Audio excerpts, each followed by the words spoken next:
আগের ভিডিওতে দেখিয়েছি তোমাদেরকে যে আমরা ফারাক্কাতে গঙ্গা স্নান সেরে নিয়েছি। হ্যাঁ, তারপরে ওখান থেকে খাওয়া দাওয়া করে রেডি হয়ে আমরা এখন চলে আসলাম তারাপীঠ। এই যে সেই জায়গাটা, যে জায়গাটার আমার খুব ইচ্ছা ছিল দেখার। তো দেখো এখন আমরা চলে এসেছি তারাপীঠে। এই যে এটা হচ্ছে গেট। চলো এখন আমরা ভিতরে গিয়ে প্রবেশ করি। এই যে প্রচুর ভিড় ছিল, মানে কিছু বলার ভাষা নেই, এতটাই ভিড় ছিল, কিন্তু তাও খুবই ভালো লেগেছে।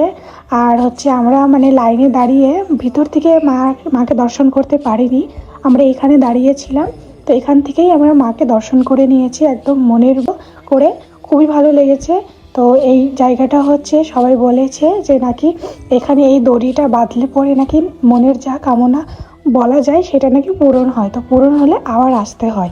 তো আমিও সেটার মনের আশাগুলো বলেছি, দেখা যাক কতদিনে পূরণ হয়। যদি পূরণ হয় তাহলে আমি সত্যি আবার আসবো। তারপরে আশেপাশে যাই ছিল